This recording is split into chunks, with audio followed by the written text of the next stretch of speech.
Debut novel was inspired by a real-life emperor and his lover, and you first heard about them years ago. What ultimately led you to put pen to paper and tell the greatest love story never told? And at what point in the process did you realize you wanted to have these three different timelines and the idea of reincarnation? I love that question. Yes, when I found out about this emperor and his lover, really wanted to write about them. But like the reason why I wanted to write the book just in the first place was because when I first came out to my family, I was told like, oh, there's no such thing as queer Asian people. Like that's like a Western thing, that's like a modern thing, like that's not part of our heritage. So hearing about this emperor all the way back in 4 BCE, who was worshipped as, a living god and finding out that not only are queer folks a part of my heritage, but we used to be literally the emperors they're literally emperors of China, the sons of heaven. Uh, that was really fascinating to me and healing in a way because it showed that I'm not an aberration, right? That I'm actually part of this very sacred legacy. So because of that, I wanted to show that queerness reverberates throughout our Mm. culture, throughout the years. So then I was like, I want to write about queerness at different points of my heritage. So that's why you have this first timeline, which takes place in the Endless Palace in 4 BCE, right? With this emperor, the true story of this emperor and his male lover, Dongxian. And then you have this like fairy tale that's set in the 1700s, Hmm. which is also based on actually a queer Chinese folktale that was written by Pu Songling during the Qing Dynasty. And then you have modern day, present day, two boys crash into each other on the dance floor of a circuit party, right? And then like it just goes to show that once again, I wanted to draw a line of this lineage of queerness throughout my heritage. It being reincarnation came from a more personal place for me as well. I lived in China from 2015 to 2020. And during that time, it was like, there were a lot of there were a lot of there was a lot of turmoil living so far away from home. And then like, Mm. I turned 30 there, all these things. I went through some tough periods with like mental health journeys and stuff. And I found a lot of solace because my godmother in Taipei, she's a very respected lawyer, but she's also a Buddhist nun. And when I would talk to her, she would counsel me, she would tell me about reincarnation, she would tell me these Mm. Buddhist teachings. And then because that I found that also very healing, I decided to weave that into the book that you have these two soulmates who are destined to reincarnate over and over again until they get their love story right. What a beautiful way to honor your heritage and shout out to Taiwan. We've rarely seen Asian characters depicted in this way, which is so refreshing and needed. Was that something that you were mindful of during the writing process? Why was that so important to you from a creative standpoint? You know, like it's really hard to be both the subject and teacher, like at the end of the day, I just wanted to write about my experience, my own Hmm. authentic lived in experience.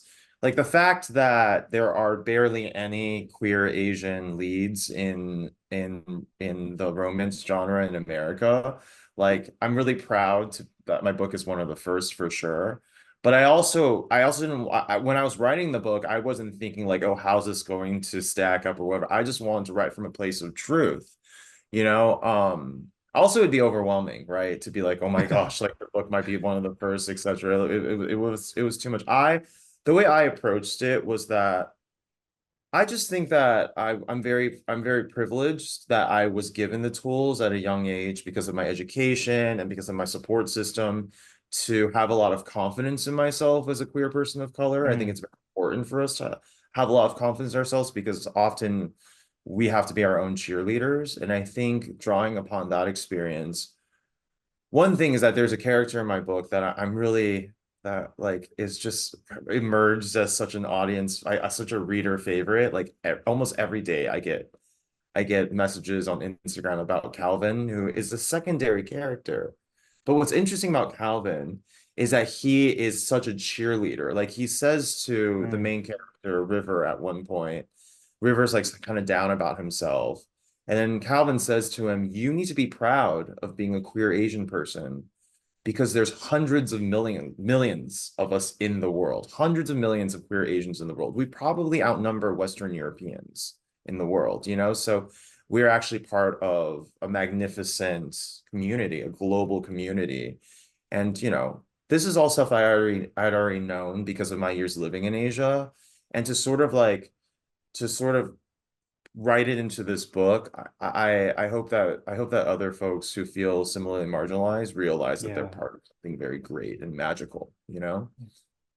Beautifully said. Perfect segue to this next question. But when you Yeah. initially told your parents that you wanted to work in this industry, they were horrified. Just like a story that's so similar to so many creatives. And during your work in the film industry, you were able to Yeah. open a door for a lot of marginalized voices. Why has that been so important to you to pay it forward? And what advice would you give to young creatives who want to follow in a similar path as you? Well, thank you for doing for knowing all of that. That's really cool. Yeah, so when I wanted to work in Hollywood, my parents were very much like there's like this Chinese word, Mandarin word, guanxi, it means special relationship. Like you don't go take huge risks unless you have a special relationship in it. And my family was like, why wouldn't you work in our field? You know, why wouldn't you work in a field that we know? Like not a lot. There wasn't a big Asian presence. There were some Hmm. pretty notable Asian folks in Hollywood at the time, but there wasn't like the community that we have now. Um, you know, for me, I, I think that it's important for Asian folks specifically to support each other because Yeah. I think often we're sort of raised to be competitive with one another. I definitely was compared to my cousins and my sister and all these things. And, you know, like ultimately, we actually need to hold space for each other, right? And Mm. that's just something that I don't know. I think that I think that also like I just love being around other folks of color who you know who can approach a situation similar to me. I when I was working as a film exec, I was often the only queer person in the room. I was often the only person of color in the room. Maybe out of sheer loneliness was I sort of like, yo, I want to pay it forward, you know? I think it's but when I joined Sony, I told my amazing boss, Christine Belson, one of the greatest people working in Hollywood, by the way, just such an ally in many ways. I told her I will join only if on every project, like that someone in the key leadership, meaning the director and the writer, someone is either a woman, queer, or a person of color, or all of the above, right? And she agreed to that. And those were all my projects while I was working at Sony. So I'm pretty, it wasn't a long run, it was 3 years. I'm right now full-time writing, but I'm really proud of what I accomplished at Sony, and I'm still consulting for them, Yeah. so still have that foot in the door. You're a trailblazer for our community, and it starts from the top down. And you touched upon this already, but you said that you hope that when readers pick up this book, they feel something that's authentic and true and Yeah. reshape the way that they view love. What's been that piece of media that's done that for you? Oh wow. I think like the one of the biggest influences for this book was The Handmaiden by Park Chan-wook. Mm, I just love I thought that I just thought the first of all, I just love the storytelling. The just like the visual storytelling of it, how moody and beautiful and gothic it was. I thought that as a queer love story, it it leaned into this idea that queer romance is different than straight romance because the stakes are so much higher to say that you're a queer person, you know, especially in Asian contexts.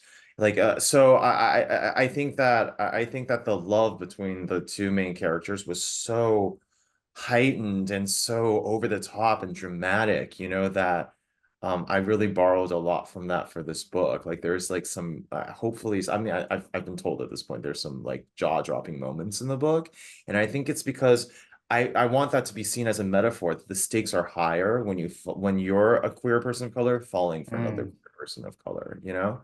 yeah. Uh yeah, it's just it definitely shaped me a lot, that movie for sure.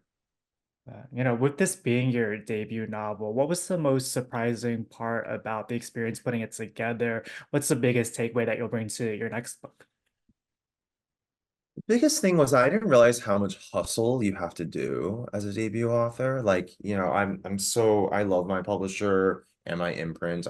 My book was printed by Mira Books and the big publisher above Mira Books is HarperCollins. They Hmm. supported so much, but at the end of the day, as a debut author, you need to do a lot of your own hustle. Like you need to be networking, you need to be asking, like, begging more established authors to write blurbs for your book. I didn't realize it'd be that much hustle, and I'm actually a bit of a introverted homebody, so that was very new for me to have to go out there.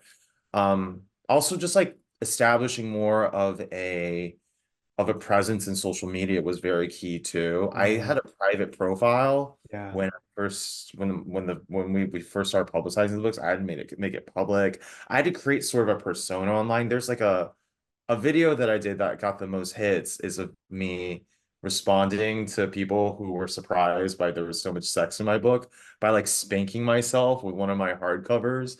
And I think that's really funny because that's not really my personality. It was like I live, my housemates are stand-up comics and they brainstormed that.